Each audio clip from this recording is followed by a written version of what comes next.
오늘 저와 여러분들에게 주시는 하나님의 말씀은 구약 성경 시편 112편입니다.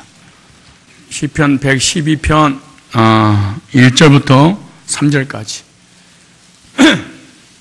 다 같이 한 목소리로 읽겠습니다. 시편 112편 1절부터 3절까지 시작. 할렐루야. 여호와를 경외하며 그 계명을 크게 즐거워하는 자는 복이 있도다. 그 후손이 땅에서 강성하며 정직자의 후대가 복이 있으리로다. 부요와 재물이 그 집에 있으며 그가 영원히 있으리로다. 아멘. 오늘 본문을 중심해서 하나님께 예배 드리는 자의 복이라는 제목으로 말씀을 증거할 때 말씀 잘 듣고 꼭 복을 받으시기를 축복합니다. 인사하겠습니다. 안녕하세요. 오랜만입니다. 반가워요. 시작. 옆 사람 보고 한 번만 해봐요. 말 한 번만 들어봐. 자, 시작. 대단하다, 옆 사람. 옆 사람이 안녕하세요, 반갑습니다 이 말 하는데 한 번도 인사 안 해준 사람은 지독한 사람이에요. 자, 다시 한번 시작. 안녕하세요, 반갑습니다. 희년의 복을 받으세요.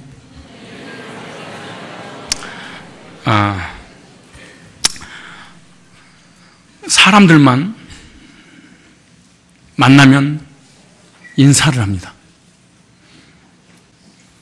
짐승은 아무리 똑똑하고 지혜롭다 할지라도 절을 하는 법이 없습니다. 즉 경배의 대상이 없습니다. 왜냐하면 하나님의 형상이 없는 동물이기 때문에 그렇습니다. 우리는 해마다 명절이 되면은 고향을 찾아서 부모님에게 큰 절을 올려 드립니다. 부모님에 대한 예의를 표를 하는 것입니다.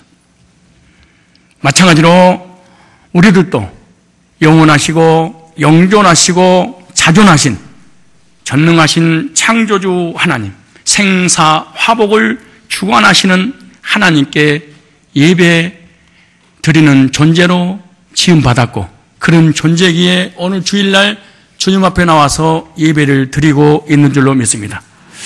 물어보겠습니다. 왜 하나님께서 저와 여러분들을 하나님 형상을 따라 창조하셨을까요? 또 하나님을 떠난 범죄한 인간을 왜 구원의 은총을 베풀어 주셨을까요? 즉 창조하는 목적이 무엇이고 우리를 구원하신 목적이 뭘까요? 그것은 예배를 받으시려고 우리를 창조하셨고, 우리를 구원하신 목적도 예배를 받으시려고 구원하셨다는 거예요. 그러므로 하나님의 형상이 조금이라도 남아있다면 예배를 드리게 될 것입니다. 그리고 예수님을 통해서 구원받은 일이 있다면 하나님께 100% 예배를 드리게 될 것입니다. 동물들은 절대로 하나님께 예배하지 않습니다. 그러나 우리 인간은 하나님 형상대로 지음받고 구원받은 백성이기 때문에 반드시 예배를 드리게 되는 것입니다. 여러분 중에 예배를 우습게 하찮게 여기고 있다면 이 사람은 구원받은 사람도 아니고 하나님 형상대로 지음받은 사람도 아니고 동물에 가깝기 때문에 그런 겁니다. 동물에 가까운 사람들은 절대로 창조주 하나님께 교회를 나와도 예배 드리는 행위를 하지 않습니다. 우리 한번 찾아보실래요? 이사야 43장 7절에 보면 하나님께서 인간을 창조하신 목적에 대해서 말씀하고 있는데 43장 7절과 43장 21절 나옵니다. 무릇 내 이름으로 일컫는 자 곧 내가 내 영광을 위하여 창조한 자를 오게 하라. 그들을 내가 지었고 만들었느니라. 그러면서 21절에 이 백성은, 하나님께서 창조한 이 백성은 내가 나를 위하여 지었나니 나의 찬송을 부르게 하려 합니다. 하나님께서 이스라엘 백성들을 창조하시고 택하시고 이런 은혜를 베푸는 목적이 뭐냐? 예배를 받으시려고, 이 찬송은 예배 받으려고 그런다는 거예요. 여러분들이 예배를 드리려고 나왔다면 여러분 하나님의 형상으로 지음받은 백성인 줄로 믿습니다. 인간을 택하신 목적이 뭐, 그럼 왜 택할까? 창조했고, 창조 전에 택한 목적이 있을 거 아니에요? 에베소서 1장에 나옵니다. 왜 나를 택하셨을까? 우리 인간을 왜 택하셨을까?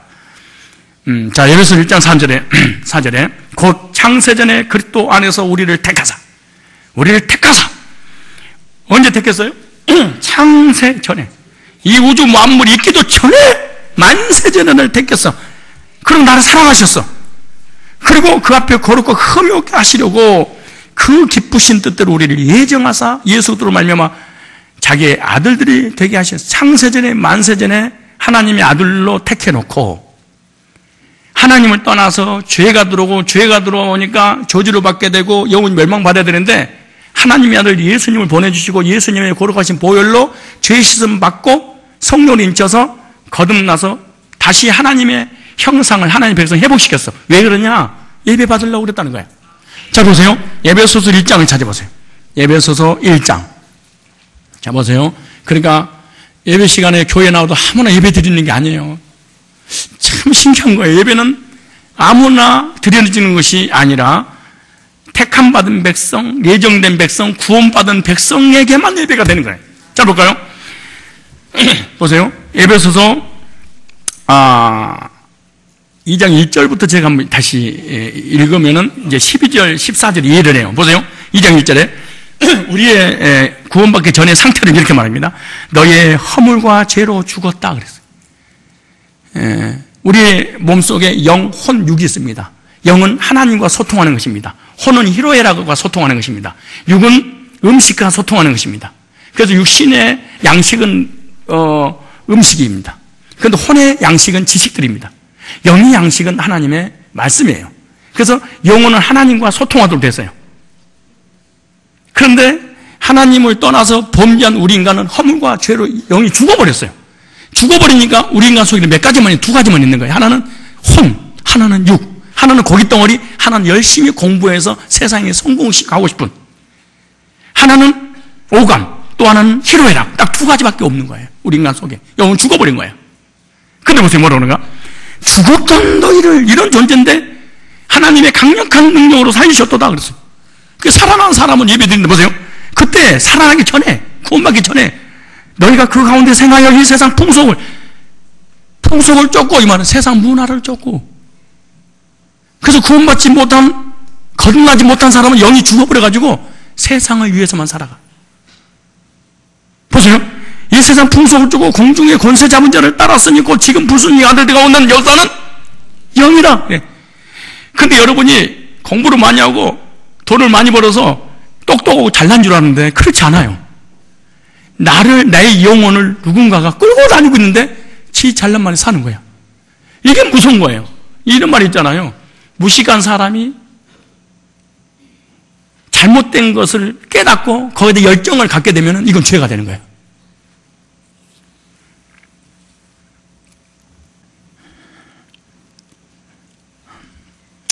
음악을 모르는 지휘자가 콩나물 때가리 모르는데 감각으로 하는 거예요. 음악을. 얼마나 골 때리겠냐고.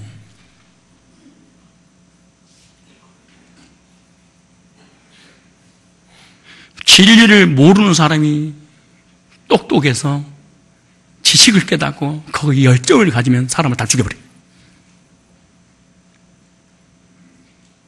왜냐? 보세요. 그때 너희가 그 가운데 생활 이 세상 풍속을 쫓고 공중의 권세점을 따랐더니 곧 지금 불순종의 아들 가운데 역사는 영이네. 그러니까 구원받지 못한 영혼을 딱 붙잡고 끌고 다니는데 보세요. 그 다음에 전에는 우리도 다 그 가운데서, 그런 불신자, 구원받지 못한 사람 어떻게 사냐? 육체의 욕심을 따라 지내며 그랬어요. 뭐를 따라 지내? 자기 영혼을 위해서, 천국을 위해서, 하나님을 위해서 사는 것이 아니라 이 세상 욕심, 자기 육체가 원하는 것을 위해서 살아가는 거지. 이게 그냥 짐승하고 똑같은 인생을 사는 거예요. 보세요. 육체의 마음에 원하는 것을 살아요. 다른 이들과 같이 본질상 진노의 자녀들인 진노, 불안, 두려움, 공포가 절대로 마음속에 사라지지 않아. 그런데 보세요. 이 말 하려고 그러는 거야. 이런 존재였는데 과거에 긍휼에 풍성하신 하나님이 우리를 사랑하신 그 큰 사랑을 인하여 허물로 죽은 우리를, 언제로 죽은 우리를 그리스도와 함께 살리셨고. 여러분 예배 드리는 거 알아야 돼요? 몰라야 돼요? 여러분 지금 앉아있어요? 서 있어요? 하나님 나를 살려준 걸 알아야 돼요? 죽어있는 걸 알아야 돼? 구원받은 거 알아야 돼. 하나님만 아는 게 아니야. 율법주의자가 구원 못 받게 다 틀어막아버린 거야. 구원은 하나님만 알아. 가봐야 알아. 구원도 취소됐어. 전부 다 이렇게 만들고. 이거 나오잖아요. 뭐 했고? 살리셨고. 여러분 지금 살았어요? 죽었어요? 살아있는 것 내가 우리가 알면 안 돼. 이거 진짜 웃기고 있어. 너희가 은혜로운 구원을 얻어. 행위가 아니야. 근데 보세요. 에베소 1장 6절에 이는 그의 사랑하신 자는 소재. 하나님께서 택하시고 허물과 죄로 죽었던 우리를 구원하신 목적이 뭐냐? 6절을 보세요. 이는 그의 사랑하신 자는 우리에게 거저 주시는 그 은혜의 영광을 찬미라는 문에 예배를 받으려고. 예수님은 십자가에 못 박아버린 이유가 뭔지 아세요? 일주일에 간신히 한 번 나와서 예배 드리려고 한 게 아니에요. 그리고 오자마자 그냥 여기서 수면제가 되어서 자라고 하나님 우리를 십자가 못 박아 죽으신 게 아니에요.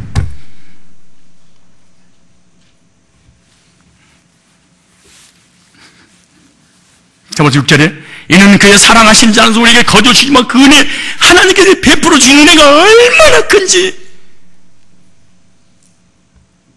예배 때마다 하나님 앞에 영광 돌리게 하려고 하나님이 우리를 구원했대.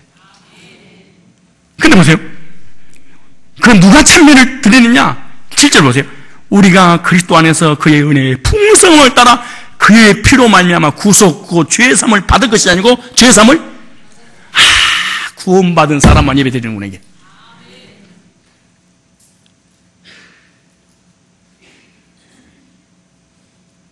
구원받기 전에는 사실은 교회를 수십 년 다녀도 예배가 안 됩니다. 왜? 죄 문제 해결 안 됐습니까? 죄는 하나님과 단절입니다. 근데 보세요. 12절에 이는 그리스도 안에서 전부터 바라던 우리로 그의 영광이 찬송이 되게 하려 하심이라. 만세 전에 찬송을 받으려고 하나님이 우리를 창조했다는 거예요. 근데 보세요. 그 안에서 너희들 진리의 말씀 곧 너희의 구원의 복음을 듣고 그 안에서 또한 믿어 성령으로 인을 쳐버렸어. 그리고 천국에 대한 소망을 갖게 했어. 그리고 천국을 보세요. 14절에 우리의 천국을 보증을 섰어. 얼마나 확실하면 보세요. 14절에 이는 우리의 기업의 보증이 되사 그 얻은 것을 구속하시고 이제 천국 백성 되고 그래 보세요. 그의 영광을 찬미하게 예배 받으려고 택했고 창조했고 하나님을 떠난 죄인을 복음 전해서 구원받게 하고 성령으로 인을 쳐서 하늘나라 소망을 갖게 하고 구원의 확신을 갖게 하고 난 다음에 뭐 하려고? 예배 받으시려고. 말세가 되면요 예배를 사단이 펼 겁니다. 말세가 되면 사단이 딱 두 가지를 펼 거예요. 교회 안에서. 첫째 예배, 둘째 11조.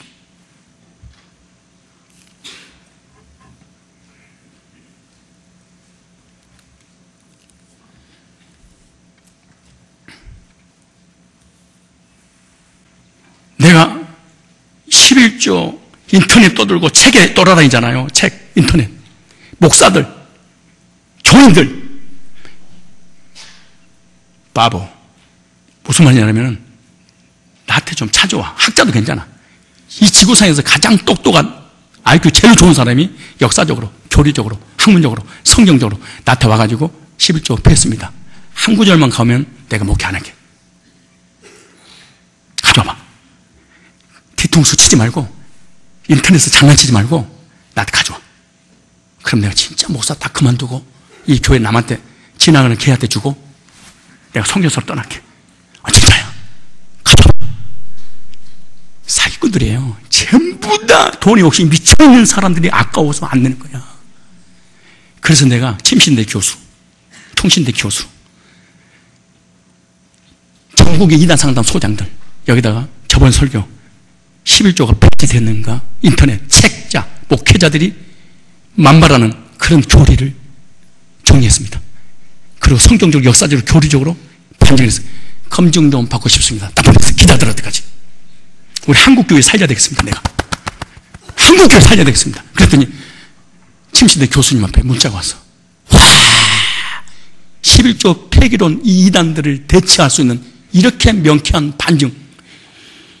자기는 쇼크로 먹었대.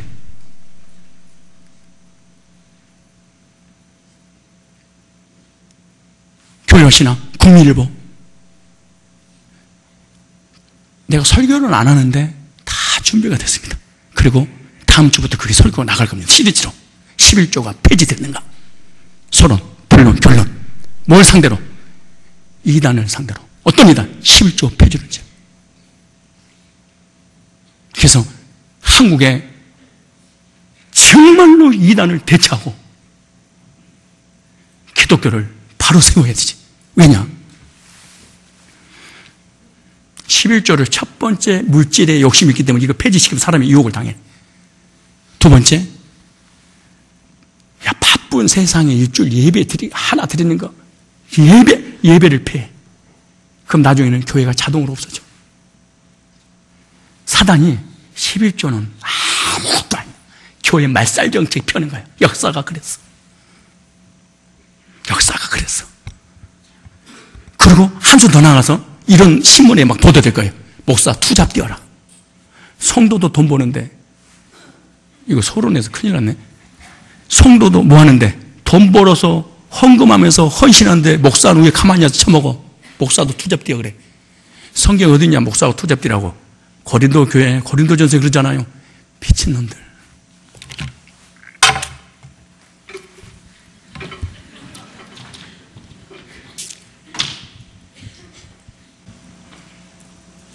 거짓 교리는 언제든지 흠과 점과 오류가 있어. 그러나 진리는 절대로 오류가 없어. 그러니까 진리라고 그래요. 11조 하지 않고 목사도 투잡 뛰면서 목했단 말이 성공주를 한 곳을 가져왔대. 그랬더니 가져오더라고. 야, 나 진짜 대단해. 가져오는 거 보면. 야, 진짜 나 안 가져올 줄 알았어.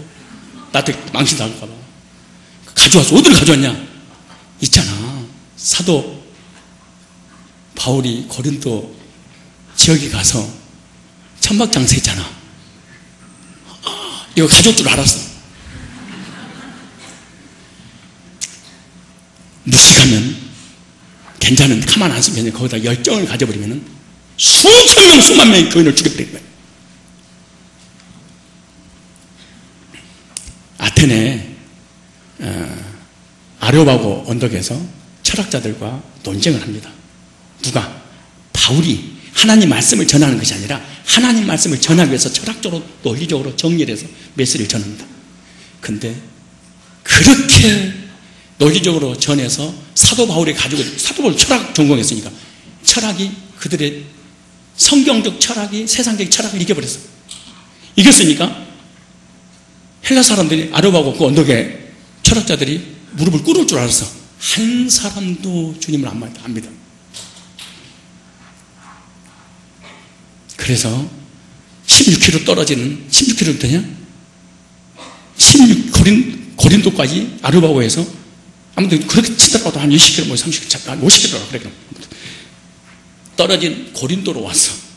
고린도로 오니까 이 문화가 이해를 해야 됩니다.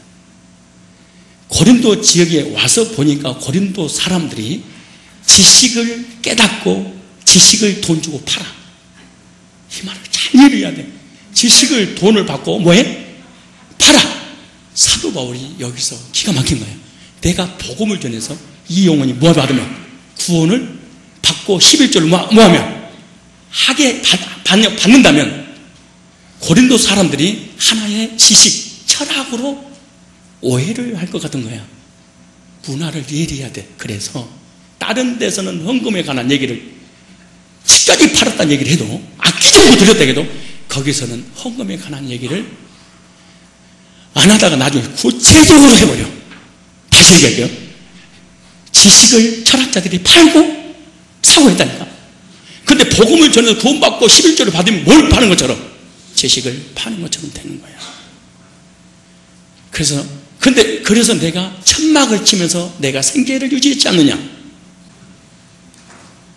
내가 천막을 치면서 성경에 든 생계를 내가 투잡되었지 않느냐?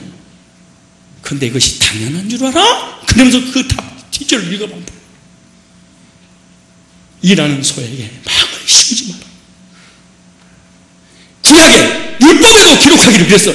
구약에 율법 폐한 게 아니고 구약에 기록된 말씀 그대로 끌어들여서, 예를 들어서 구약에도 제사장들에게 일하는 하나님의 종들에게 풍성하게 양식을 책임져 줬듯이 신약에도 변하지 않고 적용된다면서 구약을 그대로 인용을 해. 근데 내가 투잡을 때 이게 당연하게 생각, 내가 받을 돈 있느냐?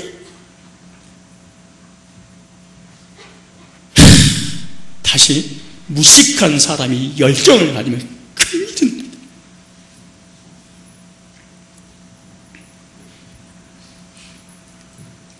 성경 구절 66권을 다 가지고 나한테 돌아봐. 남을 이겨봐. 내가 똑똑했다는 얘기가 아니고 거짓 진리는 투성이다. 역사적으로, 교리적으로, 성경적으로 아주 전부 다 거짓 투성인데 사람들은 안 봐. 누가 그랬대요? 그래버려. 너 그러면 그것이 진리면은 반드시 진리가 되려면 무엇이 있으면 안 돼? 무슨 말이냐? 이게 좀 어려운 말인데, 이론 있고 법칙 있잖아요. 따라 이론, 법칙. 이론은 이런 거예요. 실험을 했는데 반복해서 똑같은 결과가 안 나타나는 거잖아. 그리고 이론에 불과하지 실험을 했는데 결과가 나타나지 않는 거예요. 그러니까 그럴 가설이야. 빅뱅에 비겼어요? 이론. 우주가 있었는데 왜 있었냐? 몰라. 그 어느 날 기포가 있어. 달, 별, 해, 지구 일정한 거리를 두고 잡았다 이기고 비고 이게 한다. 그 빅뱅 같은 데가 물어봤어. 가가지고 실제로, 야, 너 그 테스트 한번 해봐봐. 나 못해. 너 그러면 우주가 폭발, 너 있었어? 없었어? 그 다시 한번 그 테스트 결과 나한테 가져봐. 몰라. 이게 이론이야. 불완전한 인간의, 타락한 인간의 이성에서 만들었던 진리라고 하는 것은 이론에 불과하고 검증되지 않은 거짓이야. 법칙이라고 하는 것은 달라. 이론이라고 하잖아. 만유인력에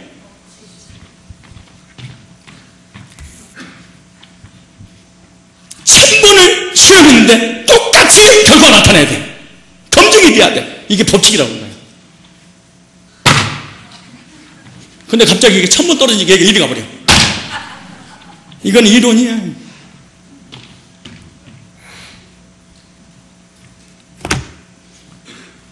창조의 법칙 그래. 구속의 법칙 그래. 믿음의 법칙, 신앙의 법칙. 하나님의 말씀은 이론이 아니고 법칙이야.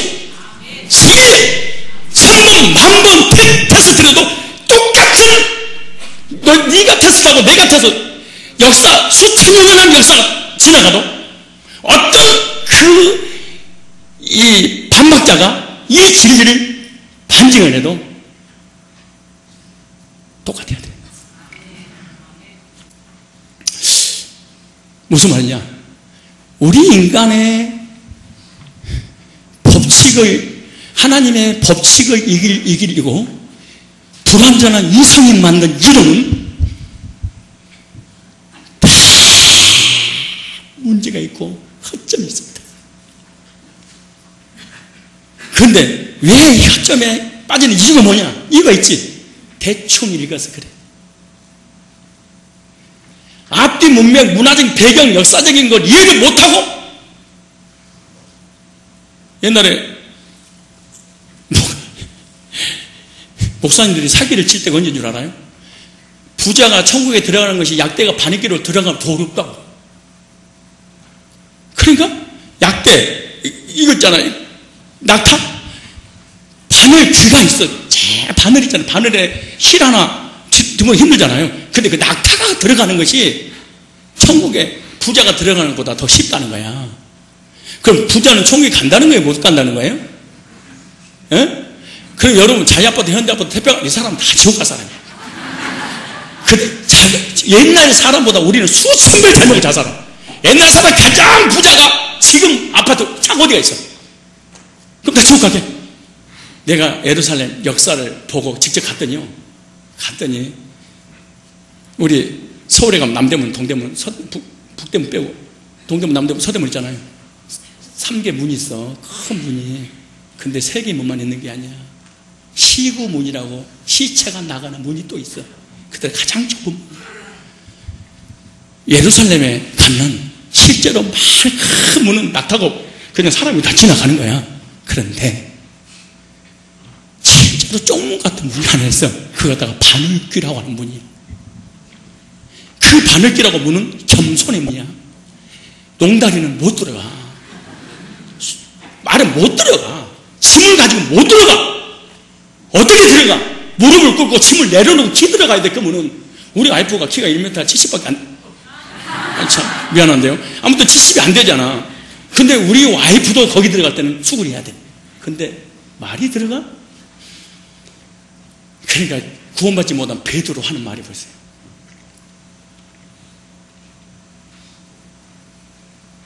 아니, 그럼 누가 들어갑니까?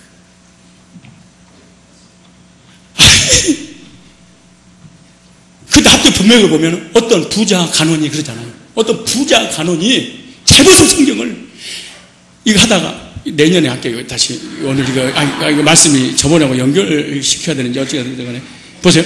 어떤 부자 간원이 예수님께 찾아와서 선한 선생님 이렇게 시작을 해요. 선한 선생님, 착하신 분, 하우 어떻게 영생 얻어요? 그래. 아니, 나 영생의 확신을 갖고 싶은데 어떻게 하면 천국 갑니까? 이 사람은 하나님 믿는 사람이에요. 신앙생활 수십 년 동안 하는 사람이에요. 어떻게 영생 얻어요? 라고 하니까 10계명을 다 지켰느냐 그래, 예수님이.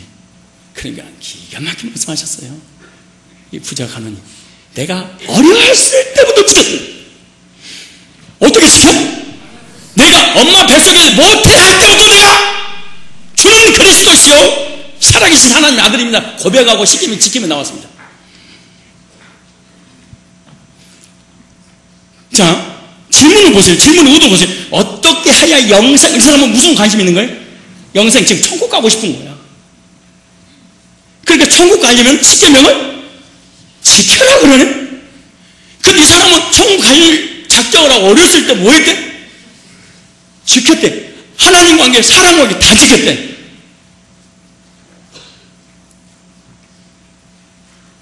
주님이 그러시는 거예요. 내가 한 가지 부족한 게 있구나. 또 돈이 많은데 이 돈을 가난한 사람에게 나눠주고 가난한 사람 주고 나를 따르라 그래. 그러니까 부자가 근심하여 돌아갔어요. 그럼 여기에 첫 번째 원리가 뭐냐? 이 사람은 10계명을 지켰는데 이 말 참 좋은 말이야. 이게 율법주의, 성화주의, 행위주의 이단에 빠져버리고 이것 때문인 거예요. 잘 보세요. 10계명을 하나님 주셨어. 지키라고. 근데 10계명을 조항은 지켰는데 10계명을 주신 하나님의 의도를 파악 못한 거야. 다시 말해 10계명의 목적을 모르는 거야. 이게 문제야. 다시 개념을 모르는 거야. 뭔 점을 몰라? 뭐 어떤 단어의 배경, 그 단어의 의미에 대해서 모르는 거예요. 그러니까 10계명을 주었더니 10계명의 조항은 지켰는데 하나님께서 왜 10계명을 주셨는지 목적은 달성을 못해. 지금 무슨 말이냐? 하나님을 사랑하고 내 이웃을 내 몸과 같이 뭐해라? 사랑해라 그랬잖아요. 하나님도 사랑하고 성도를 사랑해라 그래도. 그런데 보세요. 이게 율법주의자의 취약점이야. 어떤 취약점이냐? 10계명을 보면은 음욕을 품어도 되는데 간음만 안 하면 돼. 사람을 미워해도 돼. 죽이지만 않으면 돼. 그 다음에 사람이 굶어서 죽어가. 안 도와줘도 돼. 도둑질만 안 하면 돼. 이게 10계명. 이게 율법의 조항이야. 이스라엘 백성들은요, 수준 낮은 조항을 지키면서 잘난 체 했어. 너 못 지켰어. 난 지켰어. 너 모르지. 난 알아. 이게 율법이야. 자, 그러니까 도둑질하지 말라 그랬잖아요. 근데 이 사람은 도둑질 안 했어. 태어날 때부터 지금까지. 그런데 예수님은 도둑질 안 하는 것은 소극적이잖아. 도둑질 안 하는 거 소극적으로 끝나지 말고 네가 가지고 있는 것을 가난한 사람이 뭐예요? 적극적으로 행동해라 그러네. 이게 세계명이거든. 근데 율법자 이거 못 찾아내는 거지.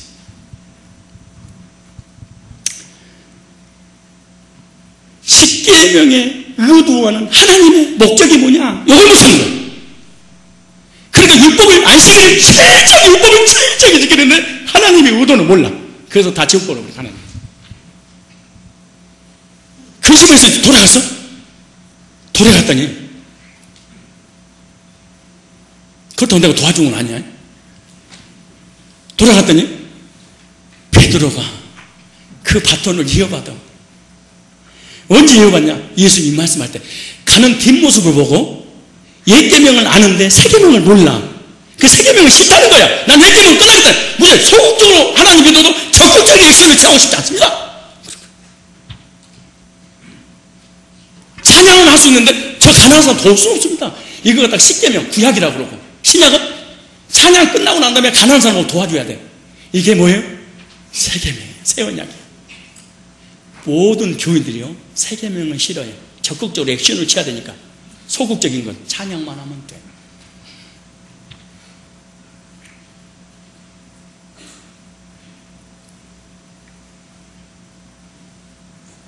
그러니까 뒷모습 보고 예수님께서 이런 말씀하셨어.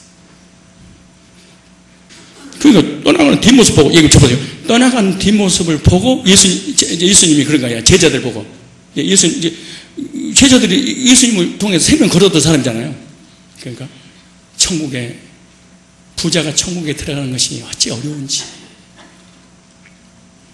약대가 바늘기로 들어가는 것이 더 쉬운 일이라 그랬어. 근데 그 다음에 더 기가 막힌 말이야. 베드로 좀 가만히 있으면 괜찮은데 늘 베드로는 배려 사람이. 다혈질의 특징이 설치다가 개망신 나가는 거예요. 너무 다혈질 되지 마세요.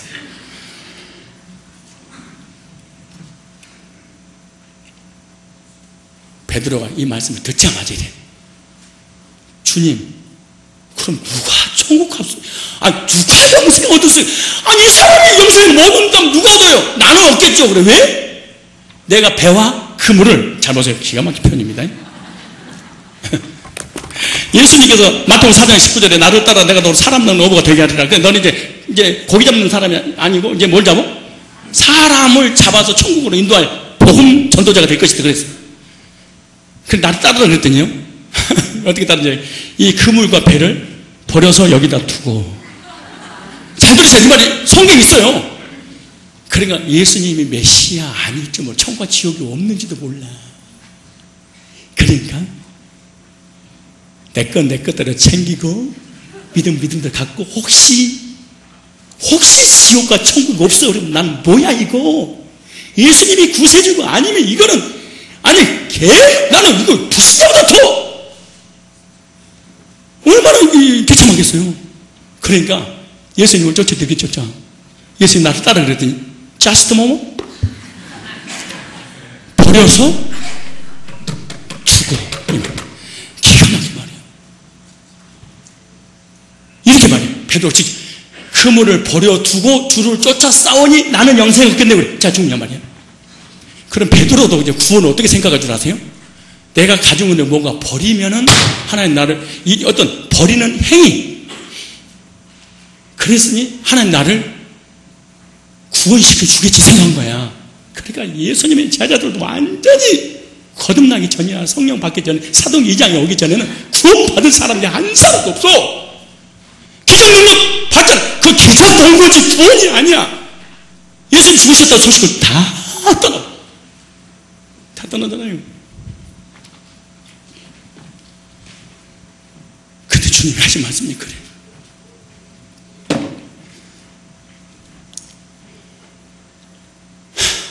사람으로는 할 수 없을 때 그래. 그래서 예수님이 뭐랬냐? 좁은 문, 좁은 길 그래. 좁은 문 좁은 길 이런 노래만 부르잖아요. 근데 얼마나 성경을 모르는 사람들이 그 구지하고 선행하고 착하게 살고 의롭게 살고 율법을 지키고 이것이 좁은 문이라는 거야. 이 말을 잘 의미를 얘기해야 돼. 문화적 배경이야. 그 당시에 예수님하고 말씀 나눴던 사람들, 율법주의, 바리새인, 사두개인들 완전히 이 꼴통들, 율법주의 꼴통들이야. 그들에게 하는 말이 율법의 문은 넓고 기복신앙의 문은 넓고 우상숭배도 구원의 길이 있다고 하는 모든 사유들이 넓은 사람을 찾는 이가 많대. 그런데 예수 외에는 구원이 없다고 하는 이 길은 좁으니 왜 찾는 이가 없다 그 말이야. 율법을 지키고 착하게 살고 선하게 살고 구제해서 구원받는다고 하는 이런 길들은 널려 있는데 예수 외에는 천하의 구원을 다른 이름을 준 적이 없는 이 문은 찾는 이가 드물구나 그래.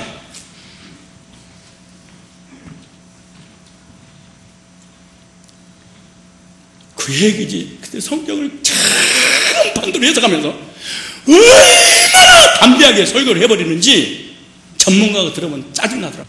어떤 설교를 하든가 글을 쓰거나 할 때는 착한 검증을 받아야 돼. 왜? 한 번 가면 다시는 안 돌아. 예를 들어서 내가 예루살렘 몇 번 갔다 왔잖아요. 성지순례. 난 직접 성경의 역사를 직접 눈에 가서 목도하고 거기 있는 이스라엘 대학교 그 교수들을 통해서 직접 강의를 듣잖아.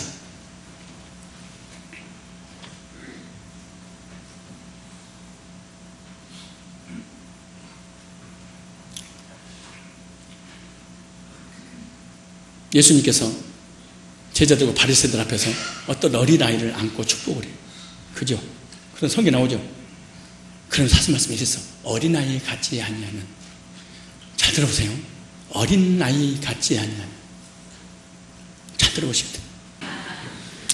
어린아이 같지 않으면 결단코 천국에 들어갈 수 없다. 예수님이 그러셨어요. 어린아이 특징, 첫째 착하다. 둘째 죄를 큰 건 안 짓는다. 그걸 삐져도 금방 돌아선다. 얘들은 선하다. 주석 같은데 한번 읽어봐봐요. 기가 막히게 써놨어. 나쁜 놈들. 고로 예수 안 믿어도 어린아이는 구원받는다는 거예요. 원죄도 없고 자범죄도 없고 허물과 죄로 살았다는 거예요. 그러지 마. 문화적 배경. 이스라엘 나라는 13세가 되면 뭐가 되면 13세 나도 이것 때문에 고민했는데 이스라엘 대학 교수를 직접 만나서 강의를 들었어. 오래전에 7, 8년 전에 뭐라고 하시냐 그걸 질문하는 거예요. 목사님들 어린아이 같지 않으면 천국에 들어가지 못한다는데 그럼 어린아이처럼 착하고 선해야 천국 갑니까? 어린아이에 대해서 무슨 말인지 알려주세요. 아무도 못 들어. 그래서 제가 안 들었습니다. 이렇게. 나도 몰랐어. 그러나 의미는 알아. 어린아이도 예수 믿지 않고는 절대로 천국 갈 수 없다는 거야. 왜? 혐과 죄로 죽었다. 원죄와 자범죄로 죽었다. 본질상 진노의 자녀이기 때문에 구원받은 게 아니야. 성경에 있느냐? 구구절절이 있어.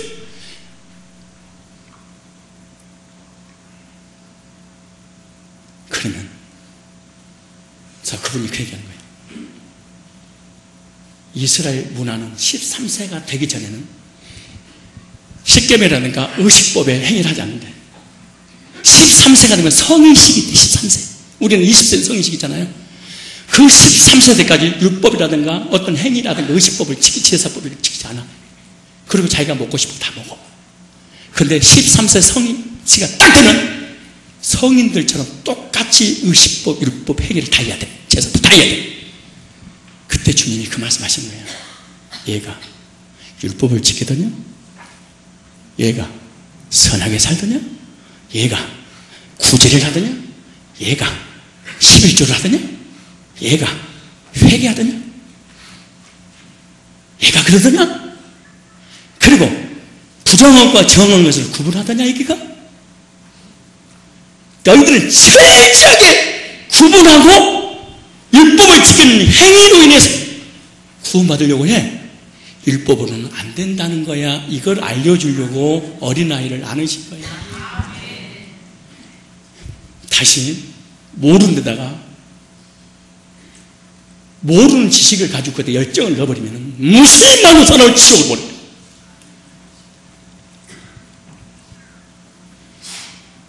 이스라엘 나라는 우리 문화하고 달라.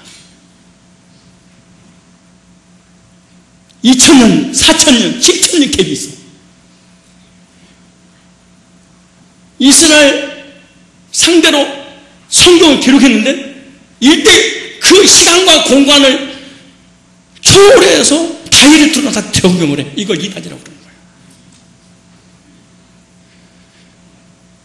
하나님께서 무슨 말씀을 하실 때는 언제든지 배경이 있어. 이 배경을 가지고 이 말을 해. 그러면 이 배경을 무시하면 이 말을 이해 못하는 거예요. 그런데 이 배경을 꽝고리 무시하고 나는 큐티하다가 콰이어 타임 은혜를 받고 눈물을 흘렸어. 이러면 안 돼.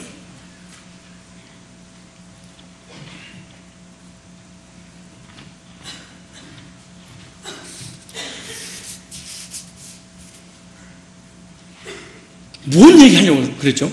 11조?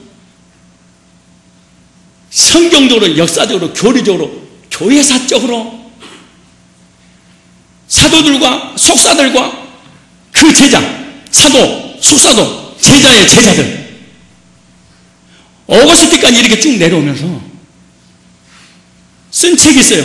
그게 디다케라는 책이야. 다 뒤졌어. 디다케라는 책이 뭐냐? 초대교회 사도와 속사도로 이어지는 그들의 신앙생활과 설교를 그대로 예절을 써놨어. 세례, 성찬식, 복음을 어떻게 전했고, 그 다음 예배 시간에 헌금하고 11조하고 이걸 철저히 없다고?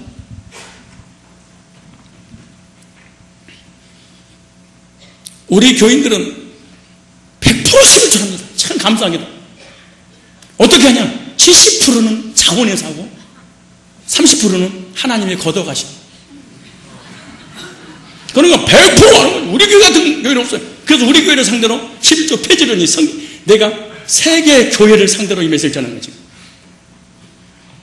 11조는 무엇인가? 11조의 폐지됐는가? 11조의 의미는 뭔가? 11조를 왜 하라고 했는가? 잘 보세요. 여러분이 구원받지 않았으면 이 과정을 거칠 거예요. 두 번째, 구원받기 전까지 이런 과정과 구원받고 난 다음에 주변 사람들이 여러분에게 반드시 이런 논리를 가지고 나를 설득시키려고 할 거예요. 왜? 구약은 신약의 모형과 그림자잖아요. 자 보세요. 이스라엘 백성들이 애굽에 400년 더 살았어. 그리고 6월절 날 피 바른 날 나왔어. 홍해를 건넜잖아요. 홍해는 세례야. 광야 생활했어. 만나. 그 다음에 구름기도 불기도 반사에서 물이 났어. 다 체험했어. 그리고 요단강을 건너서 가나안 땅 들어가는 게 최종 목적이야. 이스라엘 백성들은 가나안 사람이지 가나안 땅에 온 적이지 애국 사람이 아니야. 우리는 이 땅의 나그네지 천국 사람이지 이 세상 사람이 이 세상에 살고 있지만 이 세상에 속하진 않았다. 요한복음에 계속 얘기해. 그렇다면 애국에서 나온 거는 세상에서 우리가 나온 거야. 어디로? 교회로. 그래서 교회 와서 세례를 받아. 그리고 교회 생활을 하다가 요단강 거듭남에 요한복음 3장에 거듭남을 체험해. 거듭나고 난 다음에 어디를 가냐? 가나안 천국을 가거든. 그런데 천국 가는 그 과정 속에 어떤 일이 있느냐 보세요. 기가 막히게 말이야. 하나님께서 모세를 훈련시키고 난 다음에 목회자를 훈련시켜서 세상에 살고 있는 하나님 백성들을 호출하는 거예요. 불러내는 거잖아요. 불러낼 때 바로라고 하는 사단에게 하나님의 종이 찾아가서 하나님 여호와 하나님께서 내 백성들을 내보내서 데리고 와서 광야에 가서 희생 제사를 드린다고 합니다. 이 말 잊지 마세요. 결론이니까 이걸 오늘 쌈박하게 끝낼게요. 희생 제사를 드린다고 하더이다 그래. 그러니까 바로 왕이 사단이 세상 사람들이 한 말이 여호와가 누구냐? 나는 뭘로 I don't know. 스스로 계신 하나님이시면서 나 못 보내. 왜? 이스라엘 백성들의 200만 명은요 그 당시에 재산이었어. 노예는 재산이었잖아요. 여러분 직원 200만 명 있다고 생각해봐. 근데 밥만 주고 200만 명 일하는 생각해봐. 지구상의 최고의 부자야. 누가 그걸 놔두겠어?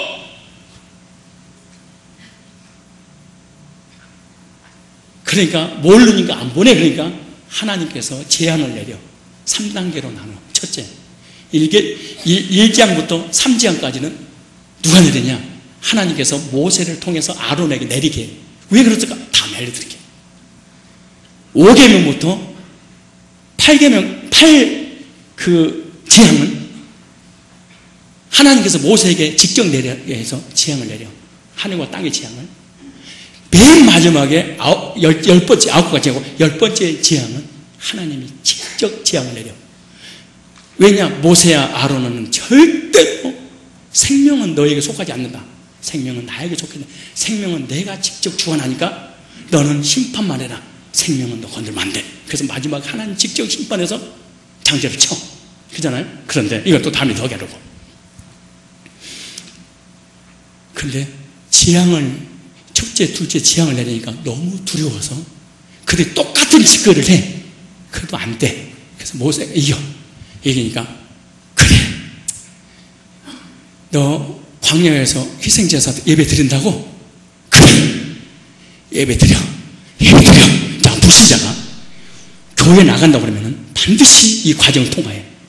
그러니까 뭐라고 얘기하냐면 가. 근데 있지 조건이 있어요. 이거요. 구원받기 전에 내가 그랬고 구원받고 난 이후에 불신자들 가족들이 나를 반드시 이 과정을 통과시켜. 뭐라고 하냐면 첫째, 우리 본연 예배 드려. 그래. 얼마나 달콤한 유혹이야. 교회 먼 게 안 좋아. 교회는 집 근처 딱 좋아. 복음 없어도. 그리고 야, 너 혼자 뭐 구원받으려고 그래? 우리도 하나님 믿고 싶어. 아니 꼭 믿음 갖고 싶어 하는 사람처럼 보이잖아요.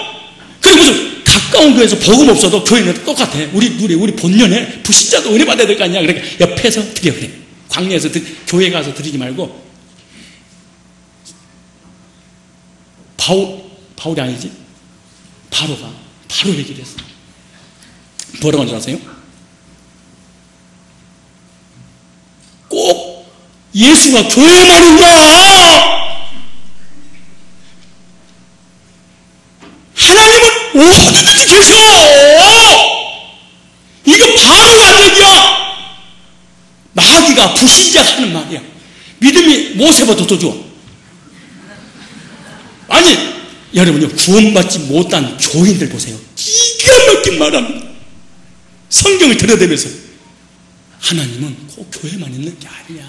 우리 가정에도 있고 마음속에도 있고 애들 속에도 있고 밥할 때도 있고 빨래할 때도 있고 운동할 때도 있고 당구 칠 때도 있고 골프 칠 때도 있고 하나님은 어딘지 계셔. 꼭 교회 가서 같이 예배 드리려고 그러니 문제예요. 기가 막힌 말을 사단이 사람 속에, 교회 다니는 사람 속에 들어가서 이렇게 하는 거야. 기가 막힌 말을. 이거는 모세가 한 얘기가 아니에요. 모세는 광야에서 희생제사 드려야 되니까 아니고 이 사람은 뭐라는 거예요? 광야가 아니고 어디서? 여기서 우리 집에서 여기 예수 계셔. 내가 말씀 전해. 너 기도해. 너 찬송하고 할렐루야. 그래 굳이 무슨 교회까지 가겠니? 이거 귀신이 한 말. 두 번째, 그래도 데려가겠습니다. 가서 광야에서 희생자들 드리겠습니다. 그때 뭐라 하냐? 두 번째, 재앙을 내리니까 겁이 나니까 두 번째 이렇게 얘기했어요. 그러면 여기서 듣다가 광야에 든다고 하니까 너희들만 가 그래. 남자들만 가 그래. 마귀가 두 번째 우리에게 유혹하는 사람 속에 들어가가지고 어떻게 하냐? 야, 남자들 차릴만 가. 아닙니다. 다 데리고 나가서 희생자재 드리겠습니다. 그 예배 드리겠습니다. 그 말이야. 교회 가서. 그랬더니 뭐라고 그러세요? 안 받아도 돼. 그러니까 또 지향을 내려. 그러니까 그래 가. 그런데 그 다음에 세 번째 더 기가 막힌 말이야. 어른들만 가. 뭐만 가? 야, 보세요. 어떻게 설득하는가? 종교는 자유가 있는 거야.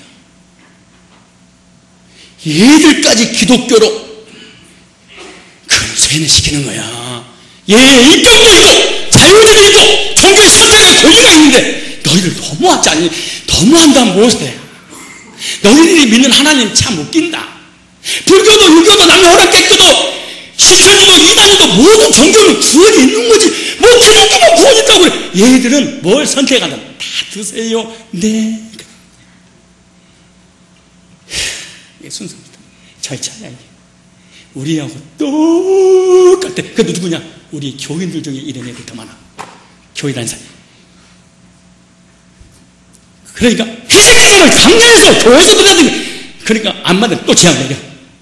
그랬더니 뭐라고 하셨어요? 가. 마지막에는 이렇게 양보해서 주 예수를 믿으라. 바로가 불신자 하는 말이 주 예수를 믿으라. 그리하면 노아의 집이 구원을 얻으리라. 다 가. 종교가 두 개면 싸워. 문제가 일어나.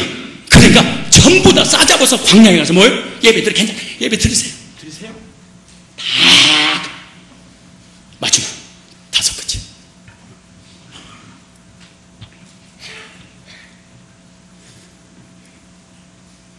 통으로 놔두고 가.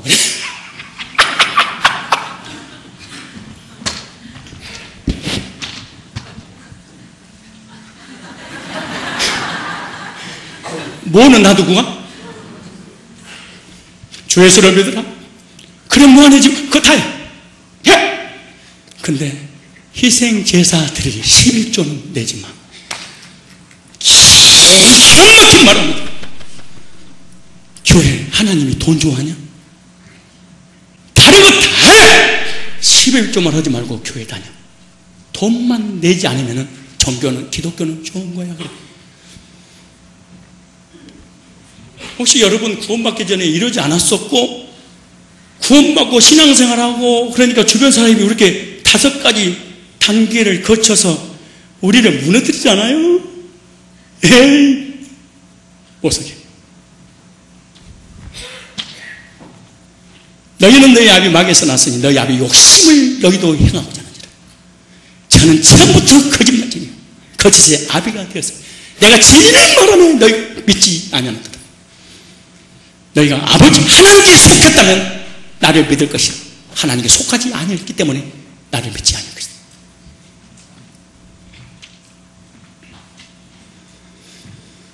불신자나 마귀가 세상 사람에도 구원받지 못한 교인들이 교회를 다녀버리면 맨 마지막에 이걸 딱 걸려서 교회를 떠나. 종교적 행위 다 갖춰. 찬양해, 예배 드려, 기도해, 가족끼리 다 예수 믿어. 그런데 구원만 받지 마라. 희생제사. 나를 대신해서 이 짐승이 피를 흘려 죽음으로 내 죄민들 해결돼서 의인들 사는 자녀들 천국 가는 거 구원론만 전하지 마라. 예수 믿으면 구원받는다고 요 얘기하지 마라. 그 얘기를 반드시 뭐가? 재물이 있어야 돼. 오늘 얘기가 무슨 말이 있어요? 물질이 있어야 되잖아요. 물질만 내지 말고 교회를 다녀. 이거요? 보석이에요.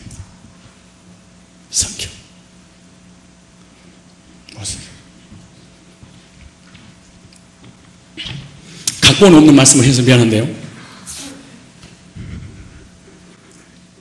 오늘 본문 읽었던 내용은 내가 태국 선교 일주일 갔다 와서 그대로 하도록 하든가 이 뜨거움 열정이 사라지면 또 바꾸면 돼. 다른 걸로.